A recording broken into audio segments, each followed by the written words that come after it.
क्या होता है जावास्क्रिप्ट में, हमने कोड कुछ लिखा होता है और आउटपुट कुछ मिल रहा होता है। जैसे आप यहाँ पर देख सकते हैं variable output is equal to 9 plus 8 multiply 7। अगर देखा जाए 8 multiply 7 is equal to 56 plus 9 65 divided by 2, तो इसका आंसर हमें मिलना चाहिए 32.5। अगर मैं गूगल क्रोम पर आऊंगा और इसको देखूंगा तो इसका आउटपुट मिल रहा है 37। तो इन्हीं बग को आज हम सॉल्व करेंगे, देखेंगे कि किस तरह से हम अपनी लॉजिक बिल्डिंग को इम्प्रूव कर सकते हैं, और सब चीजें मैं आपको बताऊंगा स्टेप बाय स्टेप कैसे इन चीज को जो है 100% सॉल्व करना है। तो हेलो गाइस, वेलकम बैक। आज मैं आपको बताऊंगा कि कैसे हम जावास्क्रिप्ट में अपनी लॉजिक बिल्डिंग को इम्प्रूव कर सकते हैं, कैसे चीजों को और अंडरस्टैंडेबल बना सकते हैं, कैसे जो हमें आउटपुट मिल रहा होता है कुछ, कोड लिखा होता है कुछ, तो हमें उसको कैसे जो है वो समझना है, कैसे अंडरस्टैंड करना है, उसको कैसे जो है अपने दिमाग के अंदर बिठाना है, और कौन कौन सी चीजें होती हैं जो जावास्क्रिप्ट को लिखते हुए अप्लाई हो रही होती हैं कोड में, और सब कुछ अगर मैं आपको बता दूंगा तो आपको जो कोड है और आपका जो आउटपुट है उसको समझने में जो है, उसको अंडरस्टैंड बनाने में आपके लिए बहुत आसानी होगी। तो यहाँ से मैं इसको जो है वो रिमूव कर देता हूँ, बल्कि रिमूव भी नहीं करता, इसको मैं आपको समझाता हूँ कि इसका आउटपुट क्यों मिल रहा है। अगर देखा जाए तो यहाँ पर वेरिएबल है output, output is equal to 9 plus 8 multiply 7 divided by 2। तो 9 प्लस 8 मल्टीप्लाई 7, इसका आंसर होता है 56 और इसका आंसर होता है 9।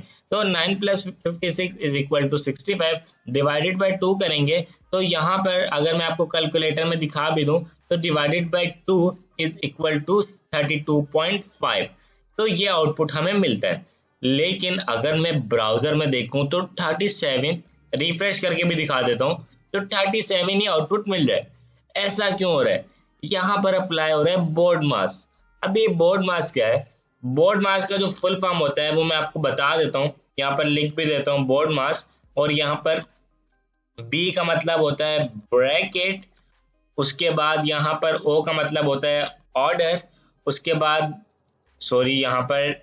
यहाँ पर डी का मतलब होता है डिवाइड, यहाँ पर एम का मतलब होता है मल्टीप्लाई, इसके बाद ए का मतलब होता है एडिशन, उसके बाद एस का मतलब होता है सब्ट्रैक्शन। तो सब चीजें आपको पता चल गई। अब यहाँ पर बोर्ड मास अप्लाई हो रहा है, इस तरीके से जो है ये सॉल्व हो रहा है। सबसे पहले क्या हो रहा है 9 प्लस, लेकिन ये यहाँ पर प्लस नहीं करेगा। सबसे पहले इनमें अगर देखा जाए तो ब्रैकेट आती है, पहले ये ब्रैकेट ऑर्डर को सॉल्व करेगा। ब्रैकेट ऑर्डर में क्या हो रहा है 8 मल्टीप्लाई 7, सही है 8 मल्टीप्लाई 7, तो इसका आंसर हमें मिला 56। यहाँ पर मैं लिख देता हूँ 56 मिल गया इसका आउटपुट, सही है। उसके बाद क्या हो रहा है डिवाइड आता है, सही है डिवाइड आता है, तो उसके बाद मल्टीप्लाई डिवाइड, उसके बाद क्योंकि एडिशन बाद में तो डिवाइड पहले, फिर हम इसको डिवाइड कर लेते हैं।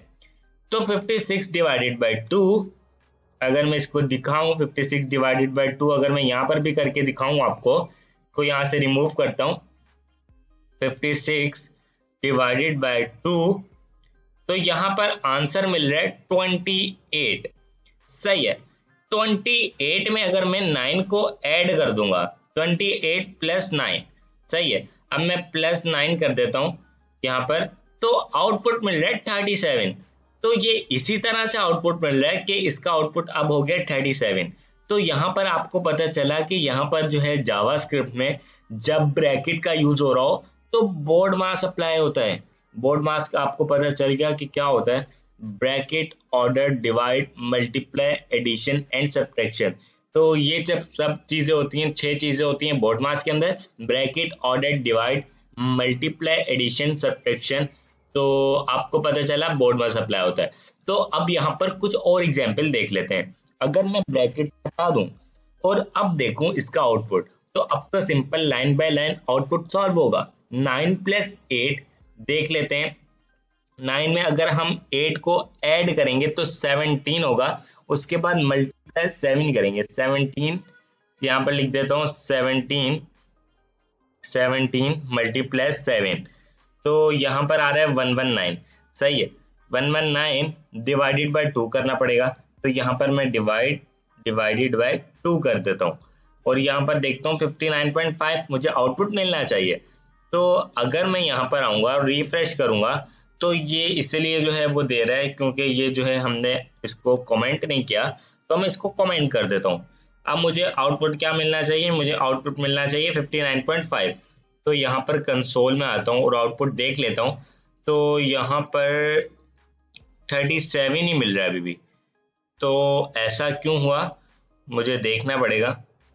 तो यहाँ पर मैं देख लेता हूँ सही से जो है वो अप्लाई हुआ है। तो अच्छा, अब ब्रैकेट जो थी वो बीच में थी इसीलिए बोर्ड मास अप्लाई हो रहा था। तो अभी तो ब्रैकेट कहीं भी नहीं है ना। तो अब अगर देखें तो अभी अगर बोर्ड मास के लिहाज से देखें हम, तो सबसे पहले क्या होना चाहिए, डिवाइड होना चाहिए ना। 7 डिवाइड बाई 2 अगर हम करेंगे तो यहाँ पर मैं आपको दिखा देता हूँ 7 डिवाइडेड बाई 2 और यहाँ पर 3.5 को फिर मल्टीप्लाई करेंगे 8 से, क्योंकि उसके बाद मल्टीप्लाई आता है। 3.5 मल्टीप्लाई बाय 8 तो यहाँ पर आ गया 28 प्लस 9। तो अभी भी जो है वो बोर्ड मास ही अप्लाई हो रहा है, सही है। तो ब्रैकेट बीच में आए, ब्रैकेट कहीं भी ना आए, ब्रैकेट ओपन हो तो बोर्ड मास अप्लाई होता है। अगर सिंपल यहाँ पर 9 प्लस 8 करूंगा, सही है, 9 प्लस 8 करूंगा तो अब तो सिंपल जो है इसको सॉल्व कर देगा, 17 आ जाएगा, क्योंकि 9 प्लस 8 इज इक्वल टू 17 होता है। तो ये छोटे छोटे बग्स हैं जो आपको समझने में जो है वो प्रॉब्लम का सामना करना पड़ता है। कभी कोड कुछ लिखा होता है, आउटपुट कुछ मिल रहा होता है, जिसकी वजह से आप परेशान हो जाते हैं और आपको समझ नहीं आता कि अब मैं क्या करूं, या आउटपुट कैसे आ रहा है। तो आज मैंने आपको बता दिया यहाँ पर बोर्ड मास अप्लाई हो रहा होता है। बोर्ड मास का फुल फॉर्म है bracket, order, divide, multiply, addition, subtraction. तो सब चीजें आपकी क्लियर कर दी। आई होप आज के बाद आपको इन चीजों के अंदर प्रॉब्लम नहीं फेस करना पड़ेगा।